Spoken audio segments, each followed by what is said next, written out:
Nous continuons le commentaire de cet épître aux Romains. Nous sommes à la 15e partie de cet épître. Ce commentaire est écrit par le bien-aimé frère Hamilton Smith. Chapitre 1, petit 5, sous 2, bas 3, Romains chapitre 5, verset 5.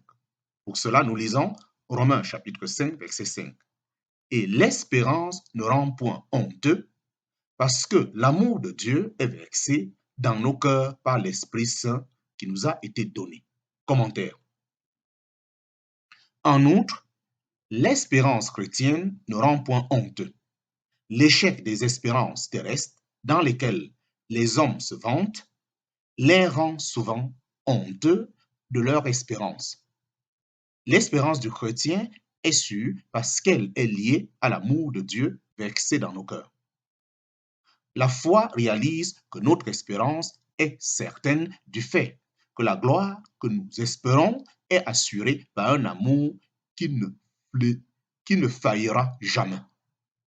L'Épître a déjà placé devant nous la justice de Dieu et la grâce de Dieu au chapitre 3 du livre de Romains. La puissance de Dieu en résurrection au chapitre 4 du livre de Romains. Maintenant, nous avons l'amour de Dieu rendu efficace dans nos cœurs par le Saint-Esprit qui nous a été donné. Le Fils unique qui est dans le sein du Père, lui l'a fait connaître, en parenthèse, Jean chapitre 1, verset 18. Seule une personne divine est assez grande pour révéler le cœur du Père. Et une fois ce cœur révélé, seule une autre personne divine, l'Esprit Saint, est assez grand pour faire que l'amour soit une réalité dans nos cœurs. Chapitre 1, petit 5, sous 2, bas 4, Romains chapitre 5, verset 6. Nous lisons Romains chapitre 5, verset 6. Car Christ, alors que nous étions encore sans force, au temps convenable, est mort pour des impies. Commentaire. En même temps, l'Esprit Saint tourne nos pensées vers la croix comme expression de cet amour. L'amour est rendu sensible dans nos cœurs. L'amour est rendu sensible dans nos cœurs. Mais nous ne sommes pas réduits à examiner l'intérieur de nos cœurs pour trouver une expression de cet amour. Cet amour qui est le témoignage de la justice de Dieu au chapitre 3 du livre de Romains et de la puissance de Dieu au chapitre 4 du même livre est présenté maintenant comme le témoignage de l'amour de Dieu au chapitre 5 du livre de Romains. Chapitre 1, petit 5, sous 2, par 5, Romains chapitre 5, versets 7 à 8. Nous lisons Romains chapitre 5, versets 7 à 8. Car à peine pour un juste, quelqu'un mourra-t-il, en parenthèse, car pour l'homme de bien, peut-être quelqu'un se résoudrait même à mourir. Mais Dieu constate son amour. À lui envers nous, en ce que lorsque nous étions encore pécheurs, Christ est mort pour nous. Commentaire. Pour souligner la grandeur de cet amour, il nous est rappelé que Christ est mort pour nous lorsque nous étions sans force et impies.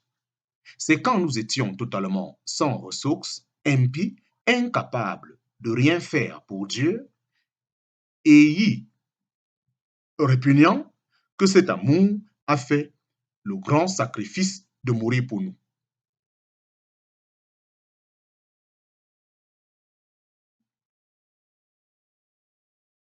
Au jour d'autrefois, le prophète rappelait l'amour de Dieu par écrit à Israël.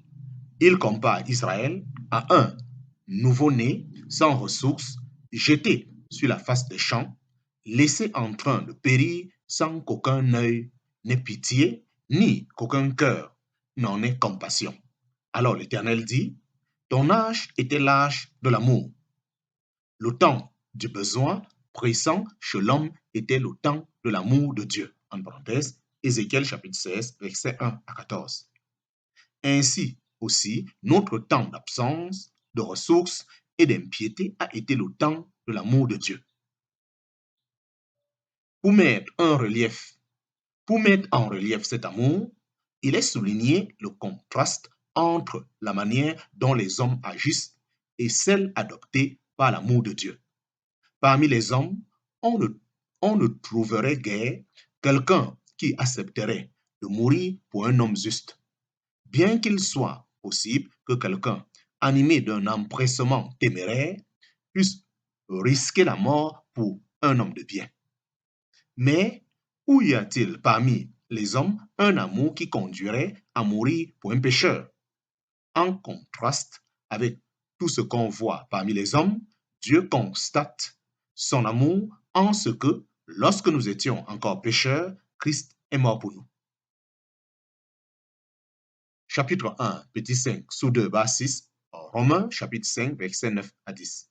Nous lisons Romains, chapitre 5, versets 9 à 10. Beaucoup plus tôt donc, ayant été maintenant justifiés par son sang, serions-nous sauvés de la colère par lui. Car si étant ennemis, nous avons été réconciliés avec Dieu par la mort de son Fils, beaucoup plus tôt, ayant été réconciliés, serions-nous sauvés par sa vie. Commentaire. Le salut est une autre grande bénédiction qui suit le fait d'être justifié. Il y a une colère qui vient sur les impies, mais les croyants peuvent dire, nous serons sauvés de la colère par lui. Le Seigneur Jésus est celui qui nous délivre de la colère qui vient. En parenthèse, 1 Thessaloniciens chapitre 1, verset 10. Il nous retirera de la scène du jugement avant que ce dernier s'abatte. En outre, l'homme justifié est aussi réconcilié. Non seulement nous aimons les pécheurs et les convoitises, mais nous haïssons Dieu positivement. Nos mauvaises œuvres nous avaient rendus étrangers vis-à-vis de Dieu. En parenthèse, Colossiens chapitre 1, verset 21. La justification fait disparaître notre culpabilité. La réconciliation enlève l'inimitié de nos cœurs et nous rend tellement propres vis-à-vis de Dieu qu'il peut nous regarder avec une satisfaction divine. La mort de Christ, qui fait connaître la justice de Dieu par laquelle nous sommes justifiés, fait aussi connaître l'amour de Dieu par laquelle nous sommes réconciliés. La connaissance de l'amour de Dieu enlève l'inimitié contre Dieu.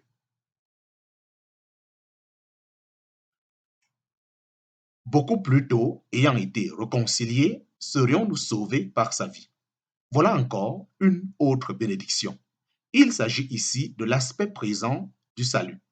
Non seulement nous sommes sauvés de la colère qui vient, mais nous sommes sauvés par sa vie des maux et dangers de ce présent siècle. Comme nous lisons dans un autre passage, il peut sauver entièrement ceux qui s'approchent de Dieu par lui, étant toujours vivant pour intercéder pour eux. En parenthèse, Hébreux chapitre 7, verset 25. Chapitre 1, sous 5, bas 2, sous 7, Romains chapitre 5, verset 11. Nous lisons Romains chapitre 5, verset 11. Et non seulement cela, mais aussi nous nous glorifions en Dieu par notre Seigneur Jésus-Christ, par lequel nous avons maintenant reçu la réconciliation. Commentaire. Le résultat béni est que le croyant est amené à se glorifier en Dieu par notre Seigneur Jésus-Christ, par lequel nous avons maintenant reçu la réconciliation. Par le Seigneur Jésus-Christ, à la fois tout ce qu'il est, tout ce qu'il a fait et tout ce qu'il a été manifesté en lui, nous réalisons que c'est les délices de Dieu de nous avoir devant lui en parfaite concordance avec lui-même. Un résultat béni est que le croyant est amené à se glorifier en Dieu par notre Seigneur Jésus-Christ, par lequel nous avons maintenant reçu la réconciliation. Par le Seigneur Jésus-Christ, à la fois tout ce qu'il est, tout ce qu'il a fait et tout ce qui a été manifesté en lui, nous réalisons que c'est les délices de Dieu de nous avoir devant lui en parfaite concordance avec lui-même. Ainsi, dans ce grand résumé de la première partie de l'Épître, le croyant en route vers la gloire à travers le monde actuel est considéré comme, point numéro 1, faisant des progrès spirituels à travers les tribulations, point numéro 2, ayant l'amour de Dieu versé dans son cœur par le Saint-Esprit, point numéro 3, justifié par le sang de Christ, point numéro 4, sachant qu'il sera sauvé de la colère qui vient, point numéro 5, réconcilié avec Dieu par la mort de son Fils, point numéro 6, sauvé de toute l'opposition du mal par le moyen de celui qui est toujours vivant pour nous. Enfin, point numéro 7, se glorifiant en Dieu par notre Seigneur Jésus-Christ. Fin du chapitre 1 de ce commentaire. Je répète, fin du chapitre 1 de ce commentaire ou de cette division. Chapitre 2 de ce commentaire, chapitre 2, Christ, chef d'une nouvelle race, et les bénédictions de ceux qui sont en Christ, en parenthèse, Romains chapitre 5, verset 12 à Romains chapitre 8. En d'autres termes, ce chapitre 2 nous expliquera ou commentera les versets de Romains chapitre 5, verset 12 jusqu'au chapitre 8 du livre de Romains. Tous les versets entre Romains chapitre 5, verset 12 jusqu'au chapitre 8 du livre de Romains. Chapitre 2, petit 1, introduction. La première division de l'Épître présente les bénédictions qui ont été assurées aux croyants par le moyen de Christ. La seconde division ou chapitre développe les bénédictions qui appartiennent aux croyants en Christ. Elle présente notre nouvelle position en Christ en contraste avec notre ancienne position en Adam.